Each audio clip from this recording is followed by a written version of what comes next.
आज हम लोग करते हैं potential energy of a spring, potential energy of a spring. ठीक, तो हमने क्या करना होता है इसमें, how can we calculate the potential energy. Simple हमने करना होगा work done by the spring force, work done by the spring force. Then हम लोग करेंगे, चेक करेंगे कि that work done is done by the conservative force और non conservative force. Condition को ध्यान रखते हुए चेक करेंगे कि वो हमारा फोर्स कंजर्वेटिव है या नॉन कंजर्वेटिव है। उसके बेस पे डिसाइड करेंगे, कंजर्वेटिव फोर्स के बेस पे डिसाइड करेंगे। अगर कंजर्वेटिव फोर्स हुआ तो उस केस में क्या होता है, potential energy equal to negative of work done. अगर कंजर्वेटिव फोर्स हुआ तो potential energy equal to negative of work done. तो देखते हैं तीन कंडीशन देखते हैं हम लोग। ये रहा हमारा एक स्मूथ सरफेस, क्या है, this one is smooth surface. और इस स्मूथ सरफेस से आपने क्या कर रखा है, इस स्प्रिंग के थ्रू एक ब्लॉक कनेक्ट कर रखा है। क्या, एक ब्लॉक आपने कनेक्ट कर रखा है जिसका मास m है, and this one is smooth, sorry smooth surface, मतलब कोई फ्रिक्शन इसके ऊपर नहीं है। ठीक, और ये बिल्कुल जो स्प्रिंग है ये बिल्कुल अभी इक्विलिब्रियम कंडीशन में, ये स्प्रिंग बिल्कुल अपने इक्विलिब्रियम कंडीशन में है। तो दिस वन इज इक्विलिब्रियम। ठीक, और इसका डिस्प्लेसमेंट जीरो है, displacement is equal to zero. और इसकी बात करेंगे F S, F S is the spring force, F S is equal to spring force, और ये जीरो, क्योंकि अगर आप स्प्रिंग को खींचो नहीं, दबाओ नहीं, तो स्प्रिंग कोई फोर्स नहीं रहेगा। अगर स्प्रिंग रिलैक्स कंडीशन पड़ी हुई है, इक्विलिब्रियम कंडीशन में पड़ी हुई है, तो उसका फोर्स, स्प्रिंग का फोर्स जीरो होगा। ठीक, अब आपने क्या किया, इसी को दूसरे केस में लेके चलते हैं। आपने क्या किया, इस स्प्रिंग को खींच दिया, स्प्रिंग का शेप कुछ ऐसा बन के आएगा, लाइक दिस। ठीक, और ये जो डिस्प्लेसमेंट है, now this is the displacement, ये डिस्प्लेसमेंट है x, that displacement is x, that displacement is x, और ये डिस्प्लेसमेंट x है। अब सोचना, जो स्प्रिंग फोर्स Fs होगा वो इधर की तरफ होगा या इधर की तरफ। आपने क्या किया, पकड़ा इसको और इस तरीके से इसको पुल कर लिया, तो आपने पुल किया इधर की तरफ। उसकी बात नहीं करेंगे पूरे उसमें टॉपिक में, हम बात करें किसकी, स्प्रिंग ने क्या फोर्स लगाया। तो स्प्रिंग का फोर्स है इधर की तरफ, स्प्रिंग इसको अपने फिर से इक्विलिब्रियम में लेके आना चाहिए। ठीक, तो डिस्प्लेसमेंट इधर की तरफ, स्प्रिंग फोर्स इधर की तरफ, ये हो गया आपका स्प्रिंग। ठीक, तीसरी कहानी समझते हैं इसकी हम लोग। थर्ड वन क्या है, अगेन वही सरफेस है। ठीक, आपने स्प्रिंग को इस बार कंप्रेस कर दिया, तो लाइक दिस। अब क्या होगा, x, this one is x। ठीक, डिस्प्लेसमेंट अब आपका इधर की तरफ है, और जो स्प्रिंग फोर्स है एफ एस वो इधर की तरफ। यानी एक चीज देखो आप, जो स्प्रिंग का डिस्प्लेसमेंट है और जो स्प्रिंग का फोर्स है एफ एस, दोनों ही अपोजिट डायरेक्शन में है। और हुक्स लॉ को ये स्प्रिंग जो है ये हुक्स लॉ को फॉलो करता है। होता क्या, अगर आप प्रैक्टिकली चेक करो कि स्प्रिंग को थोड़ा पुश करो, उसका फोर्स हल्का सा अलग होगा, कम होगा, और ज्यादा पुश करो फोर्स और बढ़ जाएगा, और ज्यादा पुश करो, जितना ज्यादा पुश करते जाओगे उसका उतना ही फोर्स बाहर की तरफ बढ़ता चला जाएगा। यानी इसको अपोजिट देखो, स्प्रिंग को फुल करो, खींचने की कोशिश करो आप, तो आप जरा सा खींचो उसको, तो उसको जो अपनी तरफ खींचने स्प्रिंग को वापस आने की कंडीशन होगी, वो फोर्स कम होगा। और ज्यादा खींचो आप, तो जितना ज्यादा डिस्प्लेसमेंट बढ़ाते जाओगे उतना ही ज्यादा उसका स्प्रिंग फोर्स इंक्रीज होता जाएगा। यहाँ पर आप लिख सकते हैं कि फ्रॉम द एक्सपेरिमेंट, आप इसको फील भी कर सकते हैं, from the experiment F S spring force proportional to X. ठीक, या F S is equal to K into X, where K is equal to positive spring constant, K is equal to positive spring constant. ये word को बता रहा हूं आपको। अब इसी देखो ध्यान से, जब डिस्प्लेसमेंट आपका टुवर्ड्स राइट है, फोर्स, स्प्रिंग फोर्स आपका टुवर्ड्स लेफ्ट है। जब डिस्प्लेसमेंट आपका टुवर्ड्स लेफ्ट है, स्प्रिंग फोर्स आपका टुवर्ड्स राइट है। यहाँ आ जाएगा नेगेटिव साइन। अब ये नेगेटिव साइन क्या है? बच्चे ये सोचेंगे नेगेटिव के तो पॉजिटिव है, नेगेटिव साइन का अलग सिग्निफिकेंस है। क्या होता है negative sign? Negative sign indicates that the spring force and the displacement यानी spring displacement both are in opposite direction, both are in opposite direction, दोनों के दोनों हमारे अपोजिट डायरेक्शन में है। अब हमारा फोकस है we wish to calculate potential energy. तो पोटेंशियल एनर्जी कैलकुलेट करने के लिए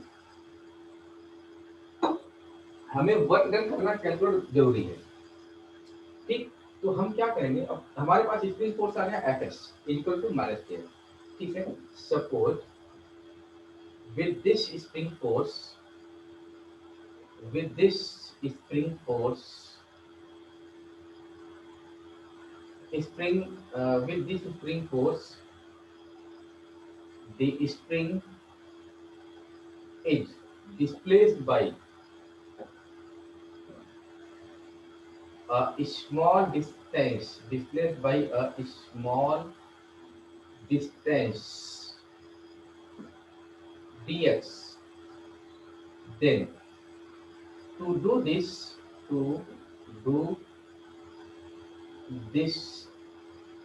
small work done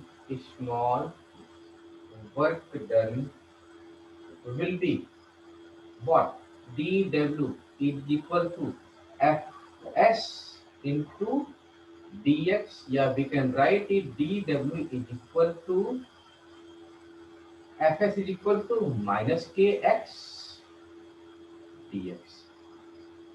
यानी स्प्रिंग में ये जो फोर्स लगा है, कोई भी एक कंडीशन ले सकते हो, स्ट्रेच का या इसको मिलेगी यहाँ पर कंप्रेस का, कोई भी एक केस आप ले सकते हो। किसी एक केस ले लो, मान लो इसको आपने लिया तो विद दिस फोर्स स्प्रिंग यहाँ से यहाँ डिस्प्लेस कर दी, इसको मैंने बोला D x, small distance D x.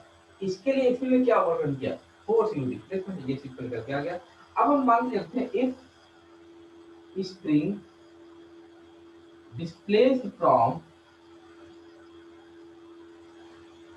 initial position xi to final position xf, then total work done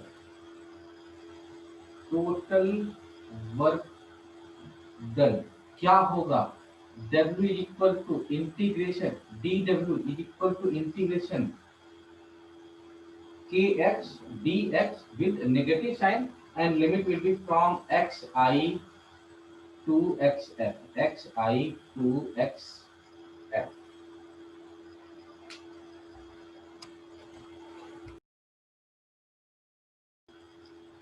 अब देखो इसमें लिखा है work done by spring force, work done by spring force Fs, ये आ गया W इज इक्वल टू, हमारा पास class लेते हैं आप क्लियर है, W इक्वल टू आ गया हमारा integration xi to xf dw is equal to again integration xi to xf dw, मतलब fs ले लेता मैं माइनस kx dx, यानी W is equal to work done by spring force is equal to integration xi to xf minus K आप ले बाहर, बचेगा आपका x dx। ठीक, इज इक्वल टू, अगर आप इसको इंटीग्रेट करोगे तो क्या बचेगा? माइनस के इंटीग्रेशन x dx, मतलब आ जाएगा आपका x square by 2, initial limit xi, final limit xf, initial limit xi, final limit xf। now put the value W is equal to minus half K X F का square, एक साथ दो step कर दिए मैंने, इसको मल्टीप्लाई भी कर दिया, इसकी लिमिट भी पुट कर दी, minus minus plus again half K X I का square. I think I you right, upper limit minus lower limit और फिर माइनस का आप अंदर मल्टीप्लाई करो तो this will become minus and this become plus. तो this is the work done by the spring force Fs to move the block, जो block बना रखा था डायग्राम मैंने, to move the block from initial position x side to initial position x f। ठीक, अब इसको आप लिख सकते हो यहाँ पर, if the block movement is start from xi and allow to return again at xi, यानी जो फाइनल पोजीशन है वो हमारा इनिशियल पोजीशन ही बन जाए, जो फाइनल पोजीशन है वो हमारा इनिशियल पोजीशन ही हो जाए। तो xi is equal to xf। तो जो हमारा इक्वेशन वर्क डन का रखा है, जो हमारा पोजीशन सॉरी जो हमारा इक्वेशन आ रखा है वर्क डन का, w इज इक्वल टू, उसकी क्या वैल्यू होगी देखना आप, w is equal to minus of half K X F square, sorry के एक्सएफ स्क्वायर प्लस एक्सएफ क्या है हमारा, ये बन जाएगा आई, और ये plus half K X F square, यानी यहाँ पर है आई स्क्वायर, तो के एक्स आई स्क्वायर एफ नहीं, तो ये कट गया, बचा क्या, वर्क डन इक्वल टू 0, जिसको हम लोग बोलते हैं, देखो आप जहां से स्टार्ट करो और अगेन वहीं पहुंच जाओ, that is called the cyclic process, यानी work done in the cyclic process is 0। यहाँ पर हमें दो केस मिलते हैं। First case is work done by spring force is position dependent, position dependent, दो पोजीशन है, इनिशियल पोजीशन और final position, and not the path dependent, not the path dependent. So दूसरा क्या है केस, फर्स्ट केस मिल गया वाली path dependent नहीं है, और ये हिंट करा किसकी तरफ, किसकी तरफ हिंट कर रहा है, कंजर्वेटिव फोर्स की तरफ, ठीक है, कंजर्वेटिव फोर्स की तरफ। और दूसरा क्या है, work done in a cyclic process, work done in a cyclic process is 0, is 0। दो चीज मिल गई हमें, और दोनों ही हमें इंडिकेट करना है कि भाई ये हमारा जो स्प्रिंग फोर्स है, ये स्प्रिंग फोर्स हमारा कौन सा है, कंजर्वेटिव फोर्स, स्प्रिंग फोर्स हमारा कंजर्वेटिव फोर्स। तीसरा भी आप ऐड कर सकते हो कि this follow the Hooke's law, जो पहले स्टार्ट किया था, f इक्वल टू माइनस के एक्स, ठीक है। तो from above discussion, from above discussion, from above discussion we can conclude that, we can conclude that the spring force Fs, spring force Fs is a conservative force, conservative force। दो चीजें आएगी निकल के, first second, ठीक, not the path dependent, सही है। तो conservative force हमारा हो गया। अब जिस हमें निकालना पोटेंशियल एनर्जी, जो हेडिंग हमारी है potential energy of the spring, उसी के लिए सारी कहानी यहाँ पे बनाया जा रहा है। अब देखो यहाँ पर आ गया conservative force, spring force is conservative force. अब अगर किसी वर्क डन को करने में कोई एक कंजर्वेटिव फोर्स इन्वॉल्व है, then what about the potential energy, how can you define the potential energy. तो आप लिख सकते हैं यहाँ पर, if a conservative force, if a conservative force is involved in doing a work done, in doing a work done, then potential energy is given by negative of work done, negative of work done, potential energy is given by negative of work done. ये मैंने आपको last lecture में बताया था, आपको ये चीज आपको पता होना चाहिए कि जहां भी वर्क डन में कंजर्वेटिव फोर्स इन्वॉल्व हुआ है वहां पर पोटेंशियल एनर्जी जो गिवन होती है वो वर्क डन की नेगेटिव होती है। यानी वर्क डन हमारा आया था ये, ठीक है। इसको आप लोग नोट करिए। आई थिंक आपको ये वाला पॉइंट याद रखना है। अगर आपको याद नहीं है तो यहाँ लिख रहा हूँ कि remember this point always, remember this point always, तो हमारी बात बन जाएगी। और पीछे हमने पढ़ा होगा डेफिनेशन ऑफ कंजर्वेटिव फोर्स, उसके बेस पे हमने ये पहले ये दिखाया, फिर ये दिखा दिया, फिर ये दिखा दिया। अब आगे हम बढ़ रहे हैं, प्रोसीड कर रहे हैं towards the potential energy of the spring. हमने कर लिया potential energy equal to negative of work done. अब हमारे पास जो वर्क डन है ये है, ध्यान समझना, जो हमारे पास वर्क डन है ये है।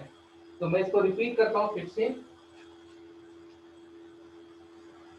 ये फाइंड कैसे किया हमने potential energy equal to negative of work done, क्योंकि इस वर्क डन को करने के लिए कौन सा फोर्स इन्वॉल्व है? Conservative force. तो जहां भी कंजर्वेटिव फोर्स इन्वॉल्व होता है किसी वर्क डन को करने के लिए, तो उसका जो पोटेंशियल एनर्जी का फॉर्मूला होगा वो negative of, simply negative of work done. तो we can write it potential energy of the spring, potential energy of the spring is equal to negative of work done का मतलब minus, यही लिखता हूं मैं, हाफ के एक्स एफ का square plus half K X I का square. ये बन जाएगा हमारा, अंदर कर दो मल्टीप्लाई इसको, तो हाफ के एक्स आई का square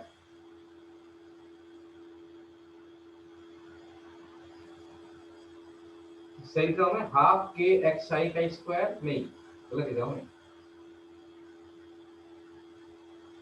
half K X F का square minus half K X F का square minus half K X I का स्क्वायर। क्या सही लिखा मैंने ये?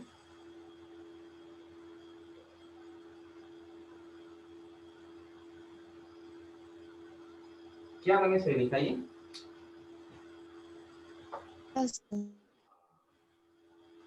कॉन्फ्रेंस चेक कर रहा हूँ आप लोगों का, कि आप लोग चेक कर रहे हो, मतलब ऐसे आप मुंह से लिख रहे हैं, मुझे क्रॉस चेक भी कर रहे हो। Potential energy equal to half K X F minus half K X I का square. This is the formula for potential energy of the spring, ठीक, ये आ गया। अब इसमें थोड़ा सा हम लोग मॉडिफिकेशन करते हैं, इसको चेंज करें थोड़ा सा, कि ये है एक्स आई क्या है? X I the initial position, simple देखना, X I the initial position. और जब भी कोई काम आप स्टार्ट करते हो तो उसको ना जीरो से स्टार्ट करना अच्छा लगता है, तो उसका भी स्टार्ट हो जीरो से। इफ इनिशियल पोजीशन जो है वो जीरो हो, और जो एक्स एफ है ये आपका final position of the spring है, फाइनल पोजीशन है, और इसको एक्स एफ ना लिख के मान लिया कि ये कोई डिस्प्लेसमेंट है एक्स, इसको जीरो, इसको एक्स, कोई भी एक वैल्यू एक्स, ठीक। तो अगर आप इन दोनों वैल्यू को यहाँ पर पुट करोगे तो क्या बन जाएगा? Potential energy of the spring is equal to, potential energy of the spring is equal to क्या बन जाएगा हमारा? हाफ के एक्स का स्क्वायर माइनस जीरो, तो ये बन जाएगा हमारा potential energy of the spring. ये आ गया फॉर्मूला हमारा, potential energy of the spring. और यही फार्मूला आपको याद है, जब भी कोई पूछता है आपसे कि what is the formula for potential energy of the spring, potential energy equal to half K X square, half K X square. तो this is the complete derivation of the potential energy of the spring. आपको यहां तक लेके आना है, एक ये भी दिखाना पड़ेगा आपको एग्जाम में अगर पूछता है, और आपको यहां तक लाके रख देना, फिर यहां पर आप लिख दोगे this is the potential energy of the spring, ठीक। अपने टॉपिक पे आते हैं। क्या था तुम्हारा? Conservation of energy in an elastic spring. यानी किसी भी इलास्टिक स्प्रिंग के अंदर जो एनर्जी रहेगी, टोटल एनर्जी वो कंजर्व या कांस्टेंट रहेगी। या इसको ऐसे बोलो, मैकेनिकल एनर्जी जो पीछे बात हमने, वो मैकेनिकल एनर्जी कांस्टेंट रहेगी through out the spring movement. लेकिन काइनेटिक एनर्जी चेंज होगी, पोटेंशियल एनर्जी चेंज होगी। किसी भी टाइम पे आप चेक करोगे तो काइनेटिक प्लस पोटेंशियल का जो समीशन आएगा वो कांस्टेंट है। Kinetic energy will changes, potential energy will changes, but किसी टाइम पे एक घटेगी दूसरी बढ़ेगी, एक बढ़ेगी दूसरी घटेगी, ठीक है। लेकिन किसी टाइम पे अगर आप उन दोनों का समीशन लिखोगे तो वो कांस्टेंट रहेगा। ये उसी की बात कर रहा है। अब क्योंकि जब हमारा स्प्रिंग मूवमेंट कर रहा है तो उसके तीन पोजीशन जैसा दिखा है आपको, extreme position, maximum displacement plus action minus action, और एक मीन पोजीशन। तीसरा होता है हमारा एनी इंटरमीडिएट पोजीशन। ठीक, तो देखो ध्यान से, पहला देखते हैं हम लोग eight extreme position. Eight extreme position यानी जो डिस्प्लेसमेंट है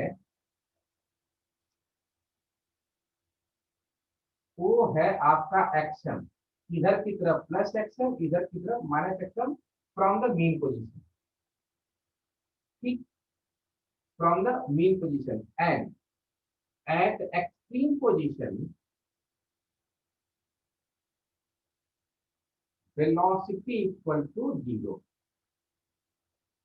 velocity equal to 0। तो potential energy of the spring at extreme position क्या हो जाएगा, हाफ के एक्सएम का square and kinetic energy of the spring at extreme position क्या आ जाएगा, 0। वेलोसिटी 0 होती है एक्सट्रीम पोजीशन पे। ठीक, तो टोटल एनर्जी कितनी होगी हमारी, mechanical energy is equal to half K X M का स्क्वायर। ठीक, सेकंड पोजीशन देखते हैं, सेकंड पार्ट देखते हैं इसका। at any intermediate position, at any intermediate position, ठीक, some part of the energy is potential। क्यों, क्योंकि मेन पोजीशन से कुछ डिस्प्लेस हुआ है, तो displacement is x, displacement is x from the mean position, mean position में डिस्प्लेसमेंट 0। तो कुछ किसी एक रैंडम इंटरमीडिएट पोजीशन पे है तो कुछ डिस्प्लेसमेंट मिल रहा होगा and some part of the energy is kinetic, some part of the energy kinetic, क्योंकि बीच में वेलोसिटी मैक्सिमम है, एक्सट्रीम वेलोसिटी 0 है, उन दोनों के बीच में कुछ वेलोसिटी होगी, ठीक है। स्टैटिक वेलोसिटी हमने मान लिया v। तो अब इसमें देखो आप, हाफ mv स्क्वायर जो काइनेटिक एनर्जी होगी plus half K X square जो पोटेंशियल एनर्जी होगी, दोनों का समेशन कितना होगा, हाफ के एक्स स्क्वायर। क्योंकि एनर्जी स्टार्टिंग वाली यही थी, मैक्सिमम डिस्प्लेसमेंट एनर्जी वाली यही थी, तो ये जाएगा हमारा हाफ वीडियो पॉज होगी के एक्स एम का स्क्वायर। क्या करो तुम्हें,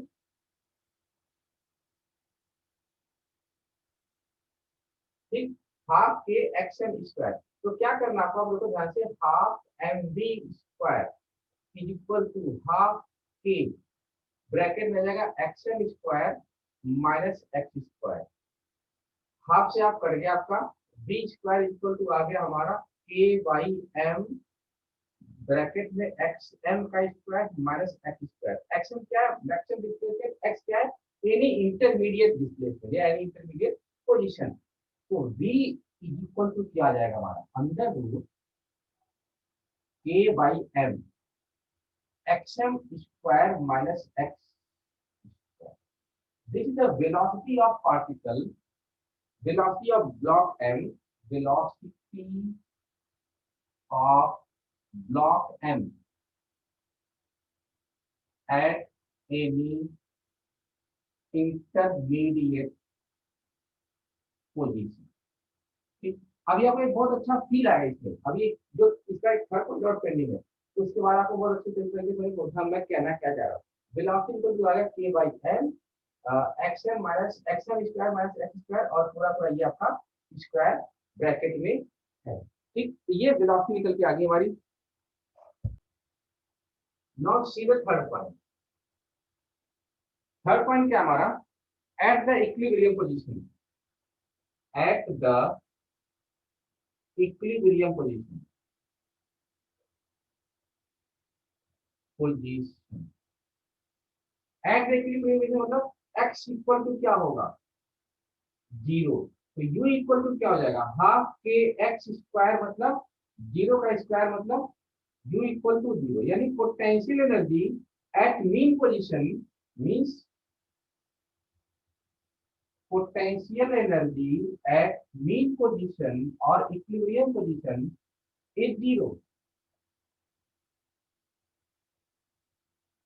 is zero। काइनेटिक एनर्जी कितनी होगी, हाफ m vm स्क्वायर, क्योंकि पोटेंशियल जीरो हो गया तो v मैक्सिमम वेलोसिटी लेंगे हम लोग। अब इस vm की वैल्यू को चेक करते हैं vm होता क्या है। ये रहा हमारे पास v का formula, this one is formula for v। देखते हैं इसको, v equal to k by m under root में X M square minus what is X at equilibrium या मीन पोजीशन, जीरो का स्क्वायर। तो ये आ जाएगा हमारा v equal to under root k by m into X M का square, square बाहर आएगा तो हो जाएगा इंटू एक्स एम, ये आ जाएगा स्क्वायर के बाहर। तो ये आ गया हमारा v मैक्सिमम, v मैक्सिमम क्योंकि displacement zero, mean position displacement zero. तो वी एम इक्वल टू आ गया हमारे पास what, action into under root A by M. ठीक, maximum value of maximum velocity, ये क्या भी आता निकालने सॉल्व करने के लिए। ठीक, अब इस bm को यहाँ पुट करो, what your kinetic energy, half m vm का स्क्वायर, ये रहा vm हमारे पास, तो एक्स एम का स्क्वायर इंटू के बाई एम। भाई साहब एम से एम कट गया, मेरे पास बचा क्या, के is equal to half K x, half K x M का square, that is kinetic energy at mean position. This one is the kinetic energy at mean position, potential energy zero. अब अगर आप इन दोनों का सम करोगे, अब अगर आप इन दोनों का सम करोगे तो टोटल एनर्जी कितनी आएगी भैया, जाएगी सिंपल दिख रहा तो ये जीरो। अगेन हमने जब सम किया इसका तो total mechanical energy is equal to kinetic energy half K X M square plus potential energy square and mechanical energy is equal to half K X M square. तो पहले वाले पॉइंट में टोटल मैकेनिकल एनर्जी निकल के आई थी और फाइनल वाले में यानी एक्सट्रीम पोजीशन पे जो एनर्जी निकल के आई थी यही सेम वैल्यू निकल के आई थी और मीन पोजीशन पे यही सेम वैल्यू निकल के आई थी, मतलब आ गई यहाँ पर। तो हमने ये देखा कि ऑब्जेक्ट चाहे जहां पर हो, यानी जो ब्लॉक एम का हो, चाहे जहां जिस पोजीशन पर भी हो, उसकी टोटल एनर्जी कितनी निकल के आएगी, हाफ के एक्शन स्क्वायर। मतलब क्या प्रूव किया आपने कि throughout the motion of that spring the mechanical energy is equal to constant. आया समझ में, यस और नो? Yes sir. अब इसको हम लोग ग्राफिकली रिप्रेजेंट करते हैं, समझना ध्यान से, मुझे तीनों मार्कर की जरूरत पड़ेगी, रेड ब्लैक एंड ब्लू। ठीक, आप समझना इस चीज को ध्यान से। ये हमारा है displacement, this one is mean position, ध्यान रखना, this one is mean position या इक्विलिब्रियम पोजीशन, मीन और इक्विलिब्रियम पोजीशन, मीन और इक्विलिब्रियम पोजीशन, इक्विलिब्रियम पोजीशन। ठीक, ये है मतलब x इक्वल टू जीरो, इधर की तरफ गया मैं तो प्लस एक्स, उतना ही मैं इधर की तरफ आया तो माइनस एक्स। ठीक, दिस इज मैक्सिमम डिस्प्लेसमेंट। अब देखना ध्यान से, आपको ड्रॉ करना है graph for total mechanical energy, kinetic energy and the potential energy. इसके लिए आपको ग्राफ ड्रॉ करना है। तो ध्यान से, आप मीन पोजीशन पे कौन सी वाली एनर्जी जीरो थी?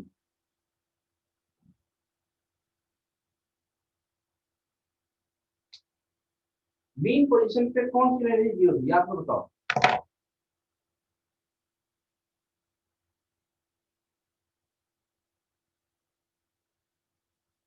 Potential energy. Potential energy zero थी।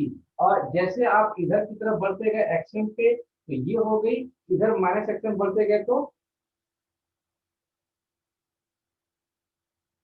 ये हो गया। तो this is the potential energy, potential energy. ठीक, ये तो हो गया हमारा फॉर पोटेंशियल एनर्जी। और मीन पोजीशन पे कौन सी एनर्जी मैक्सिमम थी? Kinetic energy. तो इसको स्टार्ट हो यहाँ से, ठीक है। तो मीन मैक्सिमम एक्सट्रीम पे, एक्सट्रीम डिस्प्लेसमेंट, एक्सट्रीम पोजीशन पे काइनेटिक एनर्जी जीरो थी। तो एक्सट्रीम पे जीरो थी और मीन पे मैक्सिमम थी। दिस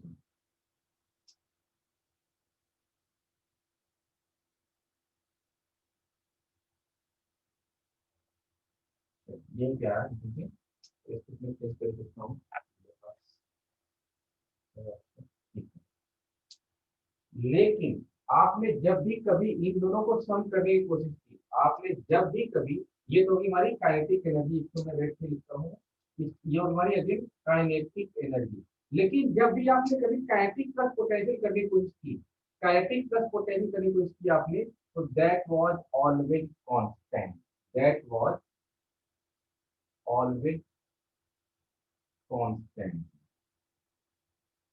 ठीक, ये हमेशा हमारा कांस्टेंट ही रहा है, हमेशा हमारा ये कांस्टेंट ही रहा है। वेरी कर रहा है काइनेटिक, वेरी कर रहा है पोटेंशियल, बट दोनों का summation mechanical energy is equal to kinetic energy plus potential energy, and this one is constant या conserve.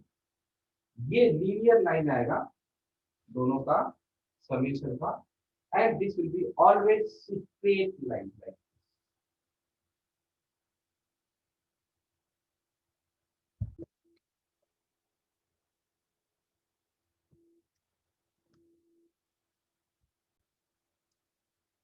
Okay, thank you for seeing this video.